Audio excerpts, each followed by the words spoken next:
저는 30살 생일날 케이크 앞에서 울 뻔했습니다. 기뻐서가 아니었어요. 친구들이 불을 켜고 들어왔고 다들 웃고 있었고 저도 웃었습니다. 촛불을 불었고 박수가 났고 사진을 찍었어요. 근데 그 순간 속으로 이상한 생각이 들었습니다. 나 30 됐는데 뭐 했지? 그 질문이 생일 케이크 앞에서 왔어요. 타이밍이 너무 나쁜 질문이었는데 한 번 오니까 쉽게 가지 않았습니다. 웃으면서 케이크를 먹는 동안 그 질문이 옆에 있었어요. 그날이 그렇게 오래 남을 줄은 그때 몰랐습니다. 30이라는 숫자가 그렇게 클 줄 몰랐어요. 29까지는 그냥 20대였거든요.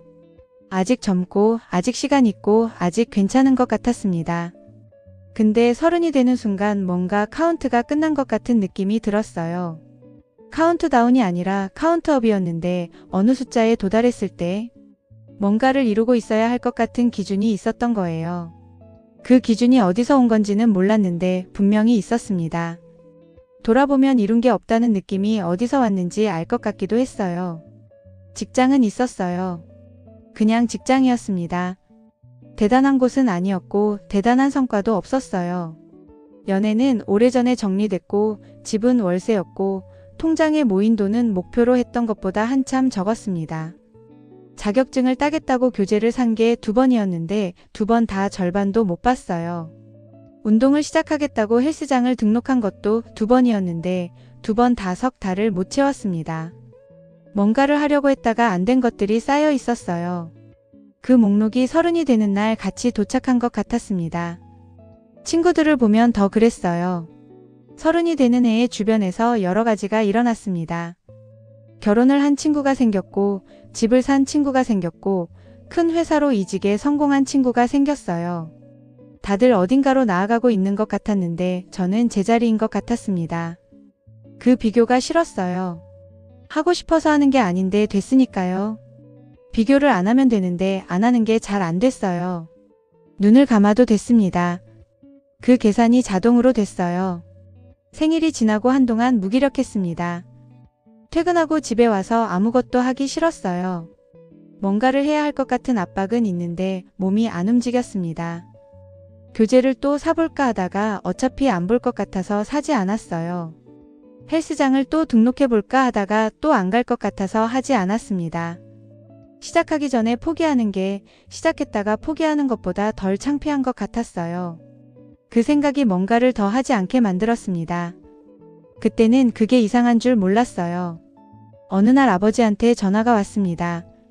평일 저녁이었어요.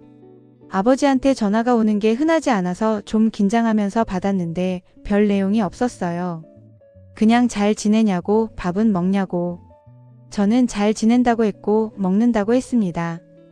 아버지가 잠깐 있다가 요즘 힘드냐고 하셨어요. 어떻게 알았냐고 물었더니 목소리가 그렇다고 하셨습니다.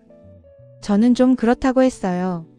아버지가 뭐가 라고 하셨고 저는 말하다가 막혔습니다. 아무것도 이룬 게 없는 것 같다고 했어요. 처음으로 그 말을 꺼냈습니다. 아버지가 잠깐 계셨어요. 그리고 아버지가 뭘 이뤄야 하는데 라고 하셨습니다. 질문처럼 하셨는데 대답을 기다리는 것 같지 않았어요. 저는 그 말을 듣고 말을 못했습니다. 뭘 이뤄야 하는데? 그 질문에 대답이 나오지 않았어요. 이뤄야 한다고 생각했는데 뭘 이뤄야 하는지는 사실 몰랐습니다. 내가 원해서 세운 기준이 아니라 어디선가 와서 붙어버린 기준이었던 것 같았어요. 전화를 끊고 나서 한동안 폰을 들고 있었습니다. 아버지 말이 머릿속에 있었어요. 뭘 이뤄야 하는데?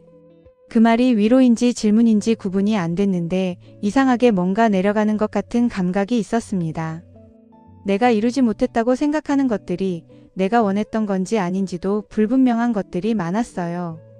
자격증은 누군가 따야 한다고 해서 산 교재였고 헬스장은 건강관리를 해야 한다는 압박으로 등록한 거였습니다. 내가 진짜 원해서 시작한 게 아니었으니까 안 된 게 당연한 건지도 모르겠다는 생각이 그 다음에 왔어요. 그 생각이 맞는지 틀린지는 모르겠습니다. 핑계인 것 같기도 했어요. 근데 그 이후로 뭔가를 시작할 때 한 번씩 생각하게 됐습니다. 내가 이걸 원하는 건지 아니면 해야 할 것 같아서 하려는 건지. 그 구분이 항상 명확하지는 않았는데 물어보는 것 자체가 달랐어요. 그해 가을에 혼자 짧은 여행을 갔습니다. 특별한 곳이 아니었어요. 기차를 타고 2시간 거리에 있는 작은 도시였어요. 아무 계획 없이 갔습니다. 거기서 하루 동안 걸어 다녔어요. 오래된 시장을 지나고 강변을 걷고 처음 보는 골목을 들어갔다가 나왔습니다. 아무것도 이룬 게 없는 하루였어요. 어딘가를 정복한 것도 아니고 사진을 잘 찍은 것도 아니고 뭔가를 배운 것도 아니었습니다. 그냥 걸어 다녔어요. 근데 저녁에 숙소에 들어왔을 때 이상하게 충분한 것 같았습니다. 오늘 하루 잘 살았다는 느낌이 들었어요. 이룬 게 없는데요. 그 감각이 낯설었어요. 그리고 그 낯설미 뭔가를 건드렸습니다. 이룬다는 게 뭔지 그날 밤 혼자 생각했어요. 숙소 창문으로 작은 도시의 밤이 보였습니다. 조용했어요. 이룬다는 게 꼭 숫자로 된 무언가여야 하는 건지, 오늘 처음 가본 골목을 걸어본 것도 이룬 게 아닌지, 처음 먹어본 음식이 맛있었던 것도 아닌지, 그 질문들이 왔는데 이번엔 무겁지 않았어요. 그냥 왔습니다. 서울로 돌아와서도 그 감각이 조금 남아 있었어요. 완전히 달라진 건 아니었습니다. 여전히 통장 잔액을 보면서 한숨을 쉬는 날이 있고 친구들 소식을 들으면서 계산이 되는 날이 있어요. 아직도 30이라는 숫자가 무겁게 느껴지는 날이 있습니다. 근데 그 무거움이 하루를 다 가져가지는 않게 됐어요. 저녁에 맛있는 걸 먹으면 그걸로 오늘 괜찮은 날이 될 수 있게 됐습니다. 그 기준이 조금 낮아진 것 같아요. 낮아진 게 포기가 아니라 조금 더 제 것이 된 것 같습니다. 오늘 퇴근하고 동네를 한 바퀴 걸었어요. 아무 이유 없이요. 20분쯤 걸었는데 아무것도 이루지 않았습니다. 그냥 걸었어요.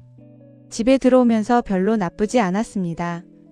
그거면 오늘은 됐어요.